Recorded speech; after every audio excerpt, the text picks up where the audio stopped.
আমাদের গাছে আমাদের উঠানের পরে বড়ে পাড়ছিল, ওরা ওই আমাদের ঝাপরের সাইড থেকে আসে চারিদিকে ঘিরে নিয়েছে। ঘিরে নেওয়ার পরে আমার আর দুটো ভাই দৌড় মারছিল ওইদিকে, আর আমার ভাই আর দৌড় মারতে দিয়ে লুঙ্গিতে বেঁধে পুকুরের মধ্যে পড়ে গেলো। পুকুরের ভিতরে পড়ে গেলে মনে করেন তাও পুকুর থেকে 10-15 মিনিট ওরা শুধু ইট পাটকেল ছেলেছে, পুকুরে ওরা নামিনি।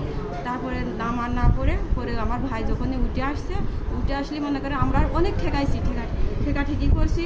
ঠেকাঠেকি করলে যার যত মহিলা আমার মামা চাষিরা ভাবিরা ছিল সবাই এইরকম ভাবে মার খেয়েছে। আপনাকে কোথায় কোথায় লাগছে? আমার এদিকে মনে করেন কি যে দেখার মতো কোনো কিছু নেই। ওই কিকু আছে, কিকুটেরা আমার বুকের পারে উইটিয়া দাঁড়িয়ে আমার ভাই মেরেছে। আমার ভাই ঠেকাতে গেলাম এভাবে মারেছে। আর ওই এই যে আমার হাতে এখানে, আর এদিকে তো দেখার অনেক কিছুই আছে, কিন্তু দেখানোর মতো জায়গা না হলে অবশ্যই দেখাতাম। তো এইরকম যদি করতে থাকে তাহলে হয়তো আমার ভাইয়ের তো মার্ডার করার জন্য ওরা লাগিয়েছিল, তো হয়তো বেঁচে গেছে।